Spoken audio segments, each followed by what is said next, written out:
avoiding the creaking seventh step. Fortin Brass had stopped barking. It wasn't the tramp this time then. Fort would go on barking if anybody was around. But suppose the tramp does come. Suppose he has a knife. Nobody lives near enough to hear if we screamed and screamed and screamed. Nobody'd care anyhow. I'll make myself some cocoa, she decided. That'll cheer me up. And if the roof blows off, at least I won't go off with it. In the kitchen, a light was already on, and Charles Wallace was sitting at the table drinking milk and eating bread and jam. He looked very small and vulnerable sitting there alone in the big old-fashioned kitchen, a blond little boy in faded blue Dr. Denton's, his feet swinging a good 6 inches above the floor. "Hi," he said cheerfully. "I've been waiting for you."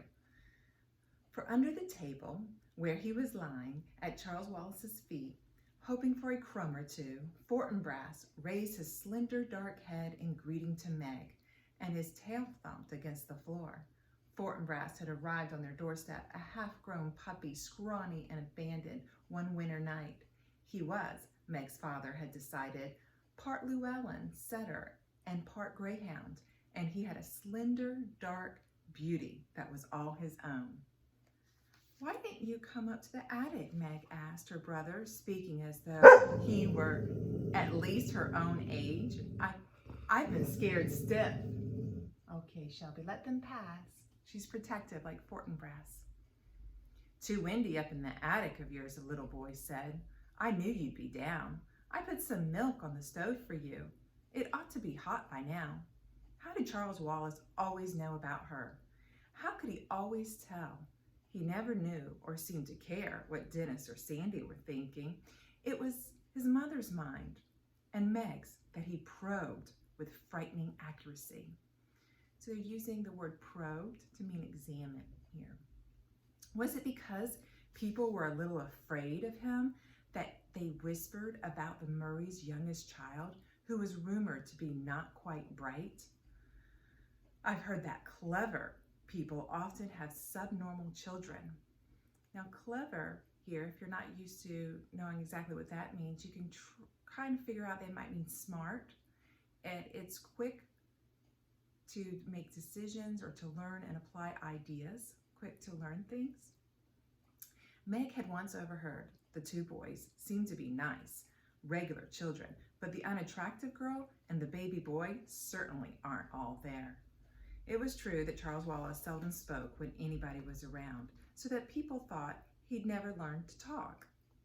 And it was true that he hadn't talked at all until he was almost 4. Meg would turn white with fury when people looked at him and clucked, shaking their heads sadly. "Don't worry about Charles Wallace, Meg," her father had once told her. Meg remembered it very clearly because it was shortly before he went away. "There's nothing the matter with his mind. He just does things in his own way and in his own time. I don't want him to grow up to be dumb like me," Meg had said. "Oh, my darling, you're not dumb," her father answered. "You're like Charles Wallace. Your development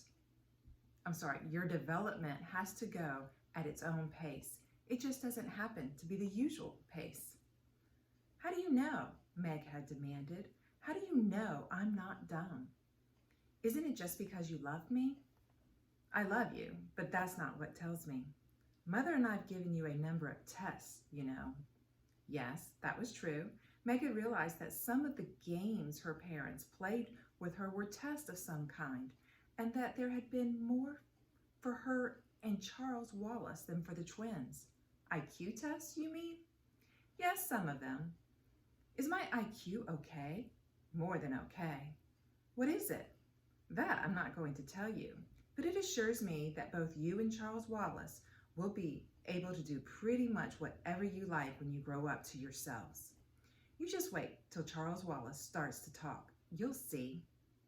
Okay, if you're not familiar with IQ tests, those are intelligent quotient. That's IQ stands for intelligent quotient, and it gives a number representing a person's reasoning abilities. So it's something that you can maybe look into, having done one day if you were interested, or when somebody's talking about an IQ, if they've had an IQ test, a number is usually given to them to know what their IQ is. Okay, how right he had been about that. Though he himself had left before Charles Wallace began to speak, suddenly, with none of the usual baby preliminaries, using entire sentences, how proud he would have been. Now, preliminaries are actions preparing for something more important. You better check the milk, Charles Wallace said to Meg. Charles Wallace said to Meg now, his diction clearer and cleaner than that of most 5-year-olds. You know you don't like it when it gets a skin on top. Diction means word choice and speech. You put in more than twice enough milk, Meg peered into the saucepan. Charles Wallace nodded serenely. I thought Mother might like some. I might like what? A voice said, and there was their mother standing in the doorway. Cocoa, Charles Wallace said. Would you like a liverwurst and cream cheese sandwich? I'll be happy to make you one. That would be lovely, Mrs. Murray said, but I can make it myself if you're busy. No trouble at all. Charles Wallace slid down from his chair and trotted over the refrigerator, his pajamaed feet patting softly as a kitten's. How about you, Meg? He asked. Sandwich? Yes, please, she said, but not liverwurst. Do we have any tomatoes? Charles Wallace peered into the crisper. 1. All right if I use it on Meg, Mother? To what better use could it be put, Mrs. Murray? Smiled. But not so loud, please, Charles. That is, unless you want the twins downstairs, too. Let's be exclusive, Charles Wallace said. That's my new word for the day. Impressive, isn't it? Prodigious, Mrs. Murray said. Meg hummed, let me look at that bruise. Okay, so exclusive means keeping things limited to certain people. And then prodigious means remarkably great. Okay. Meg knelt at her mother's feet. The warmth and light of the kitchen had relaxed her so that her attic fears were gone. The cocoa steamed fragrantly in the saucepan. Geraniums bloomed on the windowsills, and there was a bouquet of tiny yellow chrysanthemums in the center of the table. The curtains, red with a blue and green geometrical pattern, were drawn and seemed to reflect their cheerfulness throughout the room. The furnace purred with a great sleepy animal. The furnace purred like a great sleepy animal.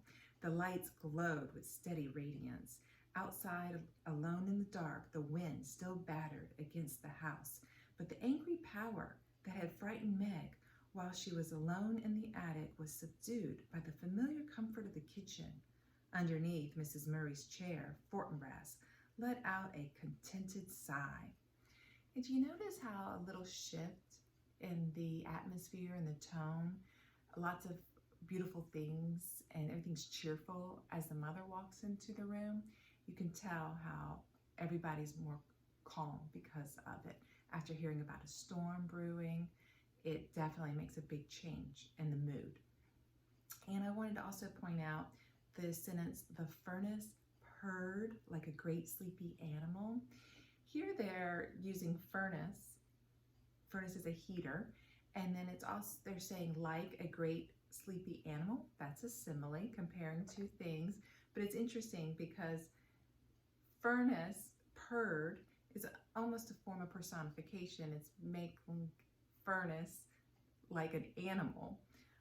Definitely not a person, but still stating that a furnace can do something that a person or animal can do. So I just wanted to bring your attention to that. We'll notice some other ones throughout as well. Mrs. Murray gently touched Meg's bruised cheek. Meg looked up at her mother, half in loving admiration, half in sullen resentment. It was not an advantage to have a mother who was a scientist and a beauty as well.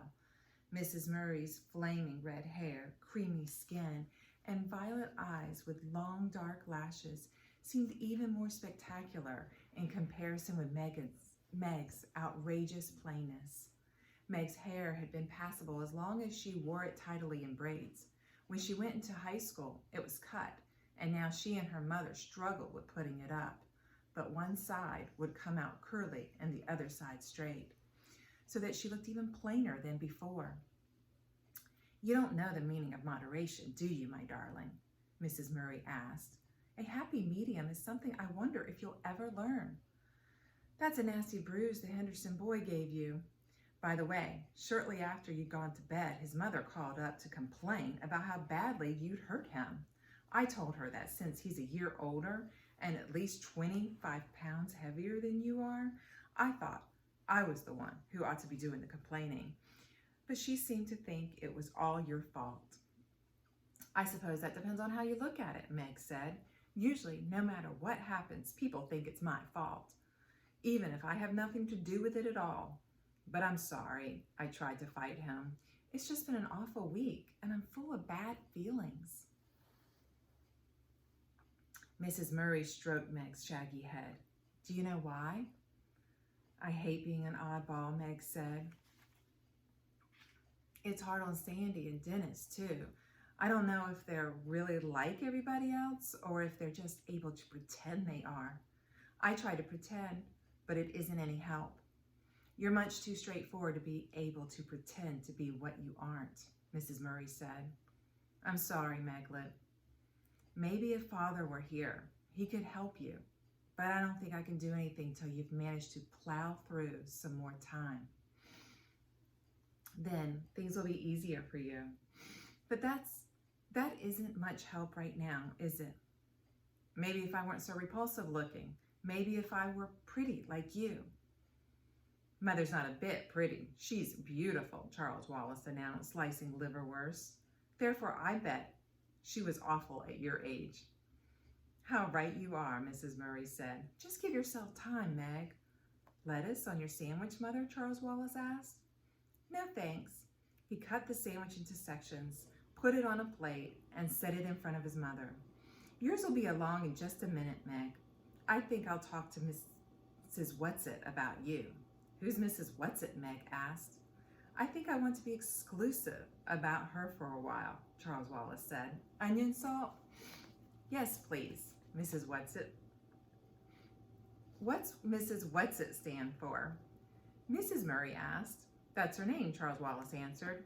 "You know the old shingled house back in the woods that the kids won't go near because they say it's haunted? That's where they live." "They?" "Mrs. Whatsit and her two friends. I was out with Fortin Brass a couple of days ago. You and the twins were at school, Meg.